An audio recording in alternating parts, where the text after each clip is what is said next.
Hey guys, it's Tammy Klingenberg with Realty Partners, your residential real estate expert here in Central Florida, coming to you today with your productivity tip of the week.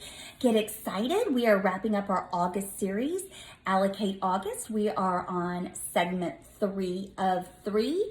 If you didn't get a chance to see segment 1 or segment 2, please go to my YouTube channel, Tammy Klingenberg, and they're going to be right there. There's a whole bunch of other fun videos, so just enjoy yourself. Now, if you did not get notified that I put this video up, don't forget to subscribe, hit the bell, and you'll get a little ding when I post something up. And a lot of times you get to see my crazy face because I haven't put the banner up yet, which is always kind of fun. So if you want to see my crazy faces, make sure that you subscribe and give me a thumbs up if you're really enjoying the videos. It helps me with my relationship with Google.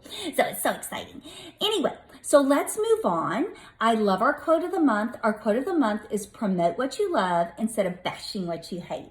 And that is so freaking true. And it has a lot to do with this segment. This segment is about our spirit and how we are going to protect our spirit and our heart. Basically, they're the same thing. We first talked about how we were going to protect our time. Remember, we had our boulders. Those were our non-negotiables. There were some pebbles and there was some sand that we were working on. And then the second week, we talked about money and our allocation of our money and how if you were going to work part-time, which just happens to be 1,040 hours a year, if you're curious, we wanted to make $100,000. We had to make $96 an hour. So we're looking to see where in our boulders and where in our sand we can refer out business as far as workload. Contract to close was an example. And now we're going to talk about our spirit and our heart. So, in our personal life, it's so much harder to set boundaries on our heart. Again, we are real estate professionals. Most of us are realtors, and we love with our heart and we give with our heart. There's so much that we do in our career that people have no idea. And so we have a lot going on with our heart. In our personal life, for an example, you may have a really great friend that's going through some things right now, and you just keep reaching out and you put the olive branch out there and you say, I'm here for you, I'm here for you, I'm here for you. And they just shut you down and they don't receive your love and they don't receive your support. And that kind of hurts your heart and that hurts your spirit a little bit. But they're your friend, they're your, family. And so we just keep trucking along with those people. And, it's hard to set boundaries with them. But when it comes to work, it's so, so, so important that we set those boundaries and we retain those boundaries, because the more your heart and your soul and your spirit get hurt in real estate, the quicker you wash out and the more likely you're going to quit real estate. And I don't want anyone to quit this career. This is a fantastic, wild, crazy ride, and I want you to stick with it. So let's talk about how we can get some boundaries set so that, your heart's not hurt so much. So where we do that, I'm smiling at you because I'm wondering how many of you actually do this. Don't forget, when you do a buyer's consultation or a listing presentation, this is where you set your boundaries. So that's what you want to do. You want to sit down and flesh out with your potential customer how they are expecting you to interact with you and for you to be very clear and very concise. Remember, we talked about allocation.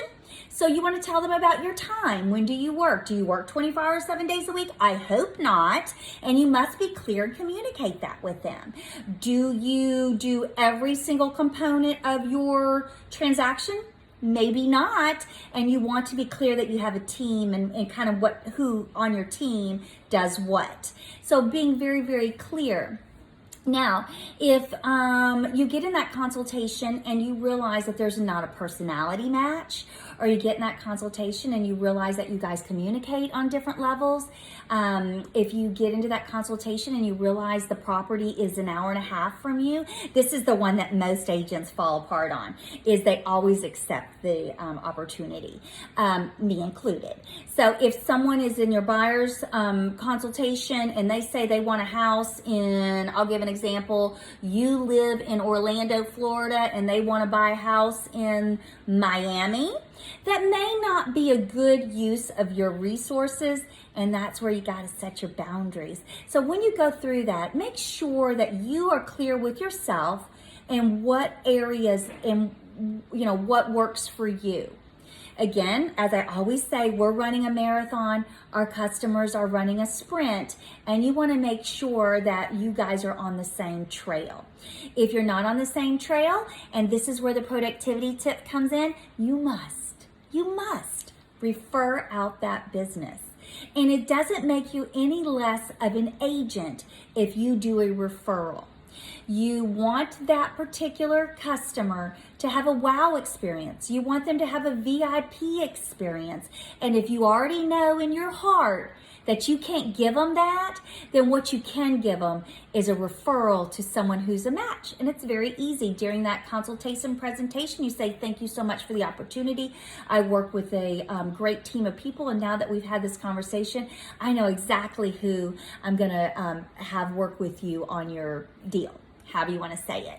And you give them a referral, and you hand off the baton, and you feel good about that in your heart and in your soul, because you know it's going to be a good experience for them. And then you retain them in your database and let them be a referral source for you. Because remember, my goal for you is to have a referral-based business.